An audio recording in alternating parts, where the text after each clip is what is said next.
kan masyarakat biasa yang benar-benar tidak tahu hukum gitu Pak. Bismillah saya datang ke kantor, disambut dengan sangat baik, membuat saya jadi yang tadinya saya takut, benar kata Bapak tadi, kalau udah bahasa hukum itu rasanya kok gimana gitu ya.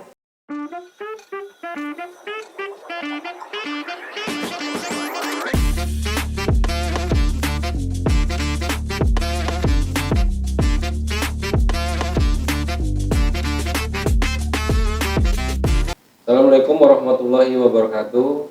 Waalaikumsalam warahmatullahi wabarakatuh. Tabik pun. Ya pun. Jumpa lagi bersama Sijaga Jaksa Siaga dalam program podcast JPN pada Kejaksaan Tinggi Lampung. Untuk topik kali ini kita akan membahas salah satu tugas dan fungsi Jaksa Pengacara Negara dalam hal pelayanan hukum khususnya, dan narasumber pada hari ini yang kita undang yakni dari masyarakat Kabupaten Pringsewu dan juga Kasidatun beserta DPN Kejaksaan Negeri Pringsewu. Baiklah, untuk mempersingkat waktu kami persilahkan pada narasumber kami untuk Ibu ya menyampaikan identitasnya, karena kemudian juga nanti menyampaikan layanan hukumnya seperti apa yang pernah diberikan oleh Kejaksaan Negeri Pringsewu, dan juga nanti Pak Kasidatun ya sama Bu JPN untuk menyampaikan pelayanan hukum yang diberikan itu dalam bentuknya seperti apa. Mungkin untuk kesempatan pertama ini kita berikan kepada Pak Kasidatun ya, Kasidatun dulu ya, untuk menyampaikan pelayanan hukum apa yang diberikan oleh masyarakat khususnya untuk Ibu pada wilayah hukum Kejaksaan Negeri Pringsewu. Silakan Pak Kasidatun, Pak Median. Baik, terima kasih. Assalamualaikum warahmatullahi wabarakatuh. Waalaikumsalam. Terima kasih Pak Diki selaku Kepala Seksi Pertimbangan Hukum di Kejaksaan Tinggi Lampung atas undangannya untuk menghadiri podcast kali ini. Kami dari Kejaksaan Negeri Pringsewu bersyukur sekali karena apa yang sudah tupoksi yang kami jalankan kemudian bisa diangkat, dibawa ke dalam podcast ini sehingga dapat disebarluaskan baik kepada internal kita di Kejaksaan Tinggi Lampung, wilayah hukum Kejaksaan Tinggi Lampung maupun di seluruh wilayah Lampung. Saya Midian Romahorbo Kasidatun Kejaksaan Negeri Pringsewu. Sebelah kiri saya Ibu Melisa Rahmaini Lubis, Jaksa Pengacara pada Kejaksaan Negeri Pringsewu, menyampaikan bahwa hampir kurang lebih 3-4 bulan yang lalu kami melakukan pelayanan hukum. Memang pelayanan hukum ini kami akui agak berbeda karena ada masyarakat yang datang ke kantor kami untuk berkonsultasi terkait dengan masalah hukum yang dialami. Kemudian setelah beliau konsultasi, mungkin dapat saya perkenalkan juga, paling kiri Ibu Astuti, beliau dari Pekon atau Desa Bumi Ratu, Kecamatan Pagelaran, Kabupaten Pringsewu. Beliau datang ke kantor untuk berkonsultasi. Dari konsultasi permasalahan hukum yang dialami, kami memberikan pelayanan hukum yang sifatnya konsultasi, di mana ibu ini bercerita terkait dengan persoalan yang dialami antara beliau dengan mantan suaminya. Kemudian dari situ kita sarankan bahwa mungkin yang paling terbaik adalah perdamaian. Setelah disampaikan ke Ibu Astuti sudah yakin bahwa beliau ingin bercerai. Kemudian beliau bingung bagaimana tata cara bercerai di pengadilan agama dan kami memberikan konsultasi tentang tata caranya. Nah, setelah itu mungkin nanti Ibu Astuti sendiri yang akan banyak bercerita Pak terkait dengan pelayanan-pelayanan apa yang bisa kami berikan. Kami singkat cerita kami memberikan pelayanan hukum dengan membantu membuat surat gugatan perceraian. Kemudian dalam proses sidang, Bu Astuti selalu berkonsultasi dengan kita, baik sebelum sidang, itu main ke kantor, karena kebetulan pengadilan agama itu sebelahan Pak, dengan kantor Kejaksaan Negeri Pringsewu. Itu hanya berbatasan dinding langsung, jadi hanya lompat dinding pun kita bisa gitu, lompat pagar. Nah, sebelum sidang beliau mampir ke kantor, beliau minta saran dan pendapat untuk meyakinkan, menguatkan dirinya. Setelah sidang beliau datang lagi menyampaikan hasil sidang dan kemudian langkah berikutnya apa yang harus dilakukan. Jadi beliau selalu berkonsultasi dan kami juga JPN, Jaksa Pengacara Negara di Kejaksaan Negeri Pringsewu, konsisten untuk memberikan pelayanan dengan cara konsultasi-konsultasi tersebut. Mungkin nanti lebih lanjut Bu Oke, Astuti yang akan bercerita. Terima kasih. terima kasih Pak Sudarto, Kejaksaan Negeri Pring Sewu. Selanjutnya mungkin saya pengen tanya nih Bu, apa yang menggerakkan Ibu ini untuk datang ke Kejaksaan Negeri Pring Sewu?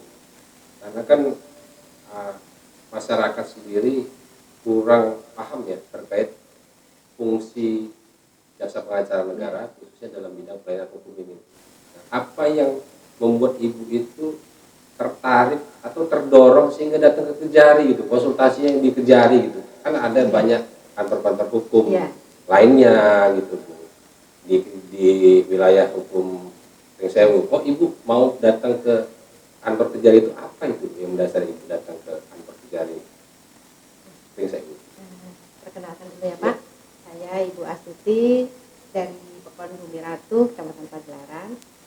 Kebetulan sebelum saya memasukkan berkas gugatan, ada sosialisasi dari Kejaksaan, terus saya langsung ke Pekon kami Gitu, Pak. Ya, sosialisasi tentang pendampingan hukum gitu. Jadi kebetulan salah satu yang hadir di acara sosialisasi itu adalah kakak saya pribadi, kakak saya kandung, mama saya. Ya, jadi setelah beliau mengikuti sosialisasi tersebut, langsung disampaikan ke saya bahwa coba datang ke kantor kejaksaan, bertanyalah ke sana, beliau seperti itu. Bismillah, dengan nawa itu saya mencari keadilan ya Pak ya, mencari kebenaran, ingin istilahnya mengajukan gugatan, tapi artinya yang sesuai dengan hukum gitu, karena saya kan masyarakat biasa yang benar-benar tidak tahu hukum gitu Pak. Bismillah, saya datang ke kantor, disambut dengan sangat baik, membuat saya jadi yang tadinya saya takut, bener kata Bapak tadi, kalau udah bahasa hukum itu rasanya kok gimana gitu ya. Saya datang disambut dengan baik, dengan sangat ramah, dan satu tim itu luar biasa. Saya itu merasa langsung jadi seperti, aduh, ya, punya keluarga baru gitu Pak. Merasa benar-benar terayomi begitu, yang saya tadinya takut-takut jadi merasa, oh jadi ternyata itu hukum itu nggak menakutkan begitu. Nah, saya konsultasi karena saat itu kebetulan Ramadan Pak, saya ingat sekali Ramadan ya, saya pertama datang itu Ramadan ya Pak Midi, ingat sekali sebelum itu udah 10 hari terakhir. Akhirnya saya memutuskan untuk mengajukan masukan berkas itu setelah hari raya ya. Setelah hari raya saya datang lagi, saya konsultasi lagi, dipandu dengan beliau, akhirnya ya membuat surat gugatan tersebut dan saya ajukan ke pengadilan dengan selalu berkonsultasi selalu. Jadi saya sama Mbak Melisa ini ya maaf selalu mengganggu begitu. Kadang-kadang di luar jam kerja pun saya WA beliau gitu, karena kadang-kadang kan tekanan dari mantan itu membuat saya tidak nyaman Pak, jujur aja. Jadi saya juga selalu bertanya dan bertanya, mau sidang saya ke situ, habis sidang saya ke situ gitu. Di luar jam kerja pun saya selalu konsultasi begitu, berkomunikasi terus, karena saya bukan keluarga saya tidak mau membantu Pak, tapi memang situasi dan kondisi memaksa saya harus melakukan semuanya sendiri. Ya. Baik, apakah dalam rangka memberikan pelayanan konsultasi hukum itu, Ibu ada dipungut biaya nggak dari Kejari? Subhanallah. Pak Kasidatul? Tidak sama sekali, gratis ya? Gratis. Jadi dari awal Ibu datang itu sampai gratis, selesai gratis. Alhamdulillah. Jadi Ibu pertama kali datang itu memang sudah yakin akan melakukan perceraian dengan mantan suami Ibu? Ya, sudah yakin sekali. Memang sudah yakin, cuman sudah Ibu yakin. bingung gimana ya, caranya. Step by stepnya seperti apa ya, secara hukum. Akhirnya ya. dikonsultasikanlah bagaimana sih cara mendaftar gugatan, kemana daftarnya, ya kan. Mungkin Ibu sendiri juga nggak tahu kalau daftarnya harus Pengadilan Agama, seperti itu awalnya ya. Kebetulan memang Pengadilan Agama bersebelahan, jadi dianterin. Saya ya. Cuman pada saat persidangan yang saya tanya memang Ibu sidang sendiri ya? Sendiri Pak.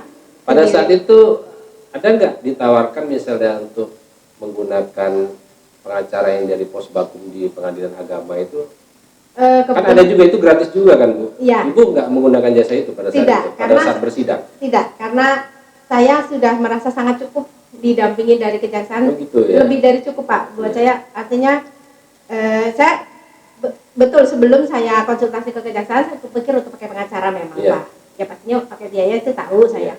ya saya harus berjuang keras untuk mengumpulkan dana itu. Makanya ketika saya dapat informasi dari Mama itu, subhanallah gitu, saya yakin ini bukan suatu yang kebetulan, rezeki saya ya Pak ya, rezeki saya langsung, ya itu saya langsung tanya memang ke di kejaksaan itu, maksudnya apakah perlu biaya? Enggak Ibu, kami memang melayani gitu dengan gratis gitu, artinya ya alhamdulillah banget Pak gitu, saya sangat-sangat merasa terbantu gitu, sampai selesai didampingi. Jadi konsultasi hukumnya itu Ibu memang ngomong secara langsung, datang ke kantor, dan juga ada juga lewat komunikasi ya, kemudian ya. Jadi semuanya dilayani ya Bu. Dilayani dengan sangat baik Bapak. Kemudian apa yang Ibu harapkan Bu dari kejaksaan ini ke depannya? Ya, saya sangat berharap masyarakat banyak yang terbantu Pak. Saya juga membantu mengenalkan, artinya kebetulan saya juga ada di komunitas senam, jadi saya sampaikan ke ibu-ibu, setelah senam saya sampaikan, ibu-ibu yang punya masalah hukum monggo datang ke kantor kejaksaan, konsultasi gratis, saya bilang begitu. Jadi karena artinya mungkin itu yang bisa saya lakukan untuk membantu kejaksaan mensosialisasikan kayak gitu kan. Saya paham tidak semua masyarakat bisa disambangi sama kejaksaan gitu ya Pak ya. Sementara saya pribadi pun kalau tidak mengalami kasus ini juga sangat tidak tahu kalau ternyata luar biasa kayak gitu. Kejaksaan ada program yang sangat-sangat membantu masyarakat yang tidak tahu hukum. Ya, jadi kalau Ibu datang itu Ibu pada saat itu nggak takut apa? Biasanya kan orang kan kalau mau masyarakat nih kalau mau datang ke kantor kejaksaan itu kayaknya kan agak ada perasaan gitu, tak nervous sama takut, tapi Ibu nih berani aja Bu ya. Bismillah aja Bu saya ya. bilang Pak, pertama sebelum saya datang, jujur yang pertama kali itu ya gimana ya Pak ya takut, tapi saya pikir ya biasanya orang itu sungkan kan. Ya sungkan Pak karena selalu jujur kebayang biaya gitu ya, walaupun udah ada informasi sih dari mama saya gratis gitu, udah tanya aja langsung ke sana kayak gitu. Kalau memang ada biaya berapa yang harus disiapkan, tapi insya Allah tidak semahal pengacara seperti itu. Jadi ya tapi alhamdulillah memang benar-benar gratis Pak, Rp1 pun saya tidak mengeluarkan uang. Ya memang kita nih di Datun ini kan ada 5 fungsi. Yang pertama itu bantuan hukum, kemudian penegakan hukum, yang ketiga itu yang Ibu bilang tadi pendampingan hukum, yang keempat tindakan hukum lainnya, yang kelima itu pelayanan hukum. Nah, yang khusus ke masyarakat ini memang arahnya ke pelayanan hukum. Jadi memang objeknya memang untuk masyarakat itu pelayanan hukum. Nah, di kami sendiri di lingkup Kejati sendiri memang kita sudah ada pengembangan sedikit pos pelayanan hukum itu. Kita juga sudah buka di stasiun kereta api Tanjung Karang juga, kita ada pos pelayanan hukum di situ. Jadi masyarakat biar lebih dekat dengan jaksa lah intinya seperti itu. Kita juga untuk saat ini kita buka juga di Kecamatan Nagapura, kita ada pos pelayanan hukum juga di situ. Mana kami siapkan call center WhatsApp. Jadi di belakang Ibu itu Ibu bisa scan. Di situ Ibu bisa nanya via online gitu. Itu nanti muncul pilihan, Ibu bisa nanya via website maupun bisa ke WhatsApp langsung, ada pilihannya. Jadi masyarakat biar lebih gampang lebih gampang untuk mengakses pelayanan hukum ini. Kemudian ini Pak Kasidatun ini, Pak Media ini. Nah, pada saat itu Ibu ini datang ini untuk pelayanan hukum ini, kayaknya ini yang pertama kali yang sampai detail minta konsultasinya berkali-kali ya, lebih dari 1 kali ya kan. Kemudian ditelepon juga ya kan. Nah, kemudian advice-nya kan berupa konsultasi hukum ya Pak Median ya, pada saat itu konsultasi hukum. Nah, pada saat itu Pak Median sempat nggak menawarkan, misalnya kalau Ibu misalnya ragu untuk menghadapi sendiri gugatan perceraian ini, Ibu bisa ke pos baku, atau kan biasanya kan ada itu ya, pengacara yang prodio itu ya. Nah, seperti itu Pak Median. Baik. Pertama kali Ibu ini datang memang kita sampaikan bahwa kami tidak bisa mendampingi dalam arti menjadi kuasa hukum dari Ibu Astuti untuk mewakili beliau atau menemani beliau dalam persidangan. Karena sebagaimana kita ketahui, tusi kita kan memang tidak mengizinkan untuk itu, karena fungsi JPN untuk masyarakat hanya pelayanan hukum yang bentuknya adalah konsultasi hukum gratis. Nah, kemudian Ibu juga Bu Astuti menyampaikan bahwa saya juga sudah konsultasi dengan pengacara yang kebetulan kalau nggak salah masih ada hubungan pertemanan lah dengan Bu Astuti.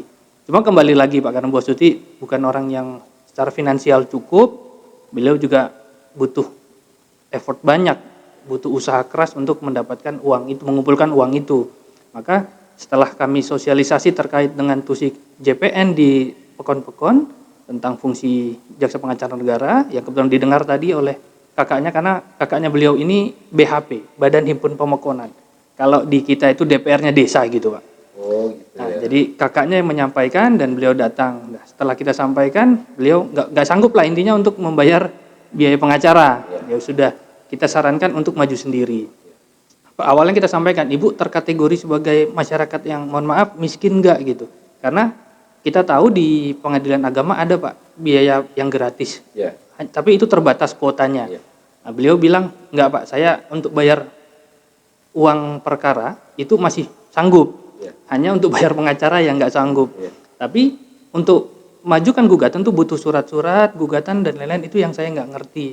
Akhirnya kita bantu, beliau berkonsultasi, beliau sendiri kok yang buat Pak. Kita hanya menyampaikan saja bentuknya seperti ya. Poin contoh gugatan seperti ini, isinya ini apa aja betul. gitu ya. Nah, yang mengisi itu beliau sendiri karena yang tahu peristiwanya yang dialami itu Bu Astuti sendiri.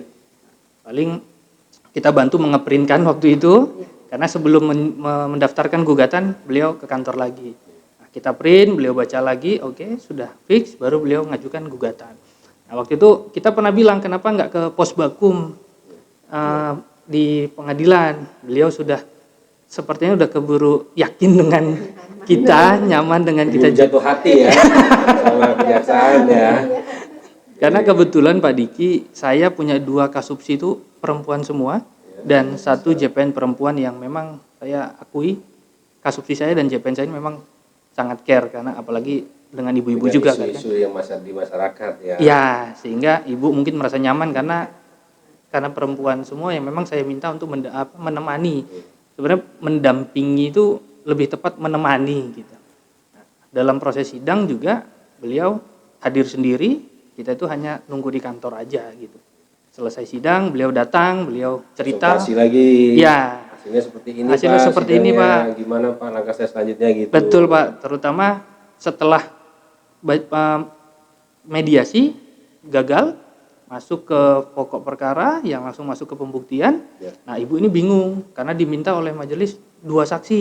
Ya. Nah, siapa ya Pak? Konsultasi. Akhirnya kita sampaikan saksi itu adalah orang-orang yang melihat, mendengar, merasakan langsung peristiwa yang ibu alami, yang tahu benar peristiwanya. Gitu. Akhirnya kita kasih masukan, beliau mengerti, akhirnya tahu siapa yang harus dijadikan saksi, termasuk bukti surat. Nah, beliau juga nggak tahu kalau bukti surat itu harus dileges di pengadilan, di warmarking. Jadi kita juga sampaikan. Kalau ibu bawa suratnya saja tanpa dileges di kantor pos, itu nggak bernilai, gitu. Tidak mau bernilai pembuktian. Nah, beliau juga akhirnya meleges sendiri dan membawa itu di persidangan. Sampai kemudian beliau datang dengan wajah sedih campur senang, karena waktu itu putusan Pak. Akhirnya dikabulkan gugatannya, beliau resmi bercerai dengan suaminya. Nah, beliau ya tadi saya bilang sedih campur senang itu karena satu sedih ya sudah memutus hubungan dengan suami, tapi senang karena ya mengakhiri lah daripada ya, jadi memang keputusan bulat itu memang keputusan ibu sendiri ya, artinya tidak dipengaruhi oleh kejaksaan. Tidak sama sekali. Yang saya memang keputusan ibu sendiri untuk bercerai, cuman ibu nggak tahu gimana langkah-langkah yang harus ditempuh, kemudian ibu berkonsultasi lah gimana tahapan-tahapannya, kemudian apa yang harus disiapkan sampai sedetil itu ya Bu ya. Iya, karena memang nggak tahu sama sekali Pak gitu. Nah, namanya berumah tangga biasa gitu kan, nggak pernah belajar hukum juga gitu kan.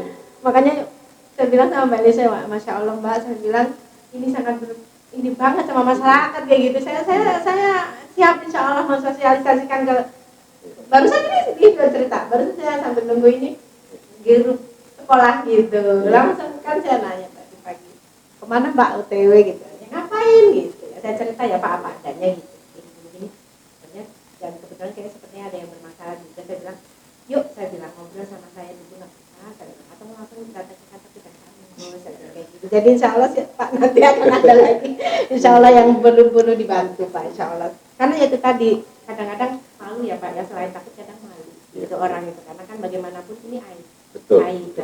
Makanya tadi Mbak Melisa berulang-ulang dari kemarin, nggak apa-apa, saya bilang saya bukan mau membuka aib, toh sudah terjadi gitu. Saya di sini, berada di sini, saya mencoba berbagi ke masyarakat bahwa hukum itu nggak menakutkan dulu gitu, pertama gitu. Dan ternyata khususnya untuk kaum ibu gitu yang punya masalah dengan pasangannya gitu, dalam arti ketika sudah benar-benar tidak ditemukan jalan damai begitu, walaupun itu benar dicela sama Allah kayak gitu, tapi bukan berarti tidak boleh. Artinya bukan saya mengajak, yuk kita ngajuin, enggak seperti itu. Tapi ketika kebersamaan itu tidak menjadi suatu kebaikan lagi, tidak ada titik temu di antara kedua belah pihak, yang ada malah artinya tiap hari saya ini menceritakan saya sendiri yang saya alami, tiap hari itu bukan lagi kedamaian yang ada gitu, yang ada tidak nyaman, otomatis tidak nyaman, akhirnya efeknya ke emosi, ke bahkan kalau saya pribadi sampai sakit begitu ya Pak. Secara psikologi sampai saya konsultasi ke psikolog saya, karena kebetulan saya terapi Pak, saya terapis, kerjaan saya terapis. Pekerjaan sehari-hari Ibu terapi? Saya terapis bekam Pak kebetulan, jadi artinya saran dari beliau juga, Ibu nggak apa-apa mau kalau konsultasi ke psikolog gitu, kalau mungkin itu diperlukan. Karena saya merasa mungkin orang lihat teman-teman, karena saya pribadi yang ceria nggak ngelihat kalau saya itu punya masalah seperti itu, tapi saya sendiri merasa dada saya sering sakit gitu, sering nyesek, kepala saya sering pusing segala macam. Ternyata itu depresi, saya juga baru tahu setelah saya konsultasi ke psikolog Pak. Psikisnya kena ya Bu? Psikisnya ya, yang nggak nyaman gitu. Jadi ya alhamdulillah, jadi saya itulah saya bilang, saya nemu keluarga baru, walaupun mungkin beliau dari secara ini kejaksaan hukum, tapi kenyataannya saya dilayani tidak hanya sebatas itu begitu. Sampai disarankan, saya merasa benar-benar nemu teman baru begitu Pak. Saya happy banget gitu, mudah-mudahan sih tidak bosan saya gangguin gitu nanti ke depannya, artinya karena saya insya Allah akan bantu artinya semampu yang saya bisa Pak ke masyarakat ketika memang betul-betul ada yang benar-benar ini, jangan malu, jangan takut gitu, insya Allah saya akan bantu semampu yang saya bisa gitu. Karena saya mungkin bukti terima kasih saya ke kejaksaan, yaitu tadi saya akan bantu sosialisasikan, saya akan ajak teman-teman yang biar melek hukum, saya bilang tadi juga di grup seperti itu, yuk gitu, kalau yang punya masalah hukum biar kita melek hukum, monggo gitu, konsultasilah ke kejaksaan. Jadi Ibu rasakan betul sangat ya, mengapresiasi kehadiran kejaksaan. Bener Pak, sangat. Yang selama ini bener Pak, lewat aja kayaknya takut hukum gitu. Sekarang kok jadi seneng datang gitu malah ke situ, alhamdulillah. Kalau lihat di media kerja jaksa nuntut aja ya Pak, ya, Masya gitu Allah. ya. Ternyata ada tugas-tugas lain ya. Ternyata banyak kebaikan di situ. Ya itu tadi Pak, karena memang ibaratnya kalau kita tidak masuk ya kita tidak tahu begitu betul. Kan, kalau istilah itu tidak kenal maka tak sayang, ya benar banget seperti itu. Jadi saya sekali lagi berulang-ulang, saya sangat merasa terbantu, terima kasih untuk Kejaksaan Pringsewu khususnya, untuk Mimpi dan rekan Mbak Melisa semuanya, nggak bisa saya sebut satu persatu Pak. Saya sangat terbantu, alhamdulillah. Untuk kasus Ibu sendiri sekarang sudah putus ya? Sudah selesai alhamdulillah. Sudah keluar akta cerainya. Sudah. Jadi Ibu ini memang anak berapa? Qadarullahnya memang tidak dikasih sama Belum Allah. dikasih. Iya. Jadi mungkin itu juga ya skenario yang di atas ya Pak ya. Selama hampir 30 tahun kami menikah tidak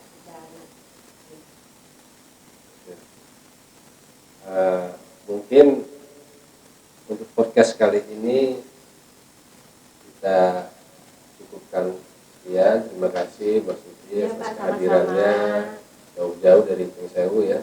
Dengan senang hati Pak. Di Lampung, kemudian juga Pak Melisa ya, kemudian juga Pak Widya atas kehadirannya dalam acara podcast bersama Jaga.